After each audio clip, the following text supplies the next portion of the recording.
rahmatullahi wa barakatuhu. Mo rí pé ọ̀dọ́ ni yín. Ṣé káwọn ladies máa wojú yín lábẹ́ kọ́ máa wojú yín?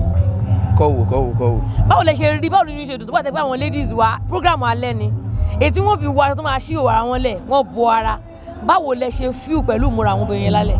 Àkọ́kọ́ náà nígbà tí mo débí báyìí àti ráwọn nǹkan tó yẹ sí pé wọ́n á pèdè irú nǹkan báyìí àmọ́ tá a bá débí ọ̀tọ̀ nìkan tá a máa bá so bá ṣe débí báyìí ó kó yìí bá Islam púpọ̀. Ànábì wa Muhammad sallallahu alaihi wasallam ànábì dẹ̀ ní tọ́lọ́n bá tàtàrà ẹnìkan fi àwọn ẹrú Ọlọ́run mọ̀nà sójú ọ̀nà tó tọ́ ó lóore fún láyé àti gbogbo tí ń bẹ nínú ayé lọ. So mo rí ATM ànábì gẹ́gẹ́ bíi pé Ọlọ́run ti ṣoore púpọ̀ fún wọn látara nǹkan tó ṣẹlẹ̀ níbí báyìí lẹ́nu. Bẹ́ẹ̀ ni. Thank you so much, God bless you. Kí wàá ní ká máa ṣe látọ̀ yín lálẹ́ àbá àfààní yẹ kàn máa jókòó ni. Gbogbo vibe tí wọ́n bá ń ṣe làwa ń ṣe bá ṣe jáfa kódà Gen Z àfa làwa. Yóò bá dáa fún yín tí wọ́n pọ̀. Thank you so much, we're happy to have you here. Enjoy the party. Bákan náà èmi dẹ̀ tún fẹ́ ṣàdúrà fún yín because a máa ń gbádùn yín nínú àwọn tó ń kọ́ bàjẹ́ online lẹ́wà. Bẹ́ẹ̀ ni kọ́lọ́n wa wọlé àlùbáríkà náà bàmọ́ kọ́lọ́n má jẹ́ kí ẹ wálẹ̀ láíláí ìmọ́lẹ̀ yín tó ti tàn kò ní kú wọlé àlùbáríkà náà bàmọ́ wọlé aláhàwọ̀lẹ̀ wọlé quwwata illa billah. Sáà lè pa àwọn tí wọ́n kà tó ẹ ṣe.